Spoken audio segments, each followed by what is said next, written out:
Hello, good morning to you guys, and welcome to today's Facebook Live from me, Sanna, in Stockholm, Sweden. It is Friday, and it is snowing here in Stockholm today. First snow has arrived. It's beautiful. And most people are walking around with a smile on their face. It's gorgeous, and I hope that you're having a wonderful morning wherever you are. Today, I want to talk about self-sabotage. Why I want to do that is because I think it is one of the most important things that we can learn how to deal with if we want to grow our business. Because it's usually not the problem that we know too little, it's what we're willing to do to get where we want. And if we have conflicting any kind of internal conflict, for example, you want something, but you're also afraid of getting it.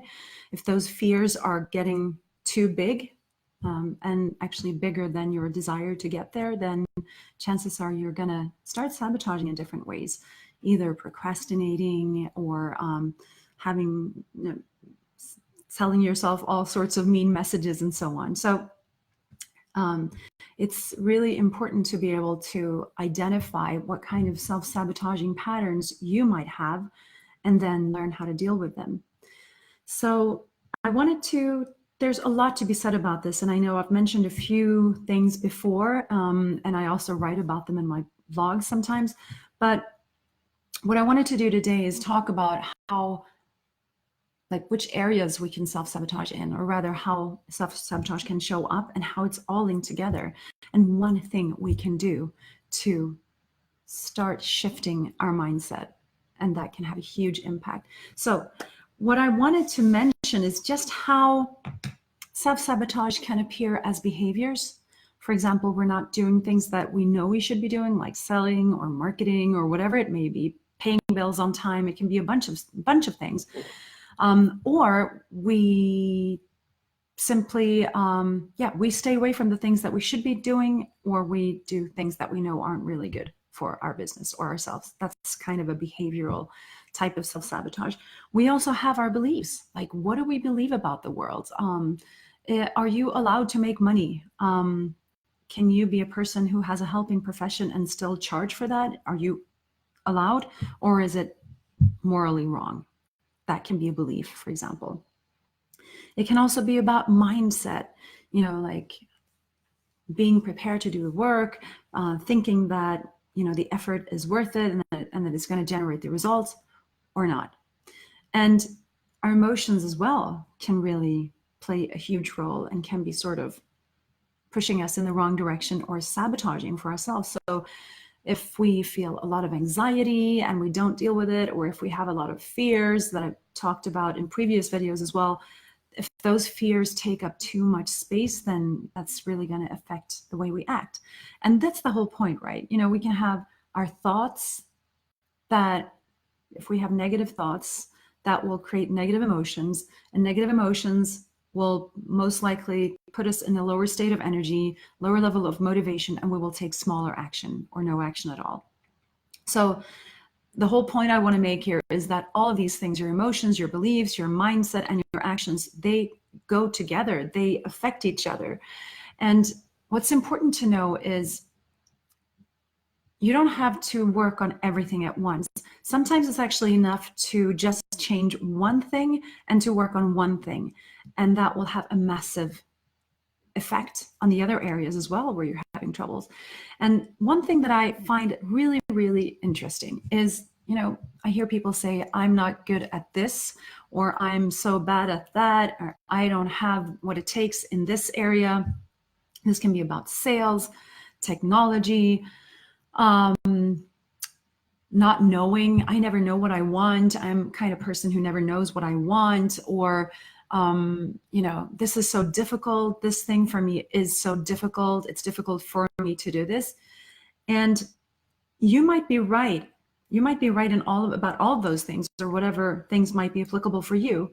But there's a big difference between thinking that you are in a certain state right now than thinking that this is just who you are. You are a bad salesperson, or you are not good with techie stuff, or you simply don't know what you want.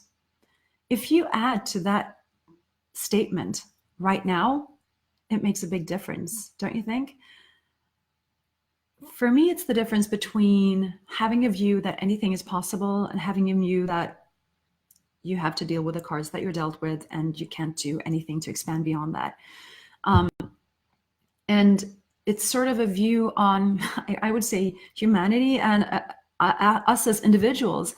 Do we have the ability to develop and grow, or don't we? I think you know what I think, and I hope that you believe that same thing as well. I do believe that we have pretty much infinite possibilities to grow. You know, neuroscience shows us we can change our thought patterns, and it actually shows as physical patterns in our brains. So if you have been thinking, I'm not good at this, I'm not good, that pattern will actually become deeper and deeper. It's like a river stream, you know, that becomes wider and deeper with the amount of water that flows. And the deeper it becomes, the more water can flow. So it becomes like a negative circle. But the positive thing, the awesome thing, the amazing thing is that you can switch that around. So if you think that maybe I'm not great at techie stuff right now, but I can learn, I can get help, I can take it step by step, I can learn at least one techie thing, right? You don't have to become the expert, but you can shift your belief about yourself that way.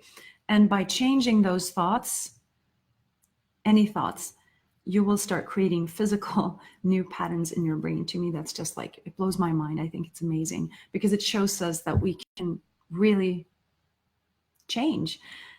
And that is the whole point with self-sabotage, that whatever you're feeling, whatever you're thinking, however you're acting, if you have areas where you're not doing what you should be doing, if you wake up every morning feeling low or with anxiety or whatever, there are ways to change that around. You might be feeling that anxiety right now, but you can get yourself out of that. You might have negative thoughts about your own capability right now, but you can change that too. And you can prove yourself wrong. You can prove that old belief wrong by starting to change the way you talk about yourself, the way you think about yourself. You don't have to think about yourself as you are a specific, you know, you have this challenge, or you think in a specific way. Right now, it makes the whole difference. So I hope that's helpful for you. I know that it changes a lot of things. It has changed a lot of things around for me, just going from a certain belief to a belief that change is possible. So whatever change you want, of course, the next step is you have to be aware of what change you want and then start working towards that. If you're interested in learning more about this, and if you want real concrete steps that you can start taking to start discovering your own self-sabotaging behaviors or thoughts or emotions, beliefs, whatever it might be. And if you want to have a method, if you want to learn like a method that you can learn, that you can use to overcome that, I would really recommend you to click on the link that I'm going to attach in this recording. It's a link to my free PDF course. There's no attachment involved. That's my PDF course that I would like to share with as many as possible, because I think that it's very helpful. So you can click on the link, download it, and I hope that you will find that helps you start changing your mindset or whatever you need help with in that area. So hope you find it helpful. Sending you lots of snowy business love from Stockholm. Wherever you are, have an awesome Friday. Have an even better weekend. Take good care of yourself. Get lots of rest. And thank you for watching. Hope to see you soon again. Bye.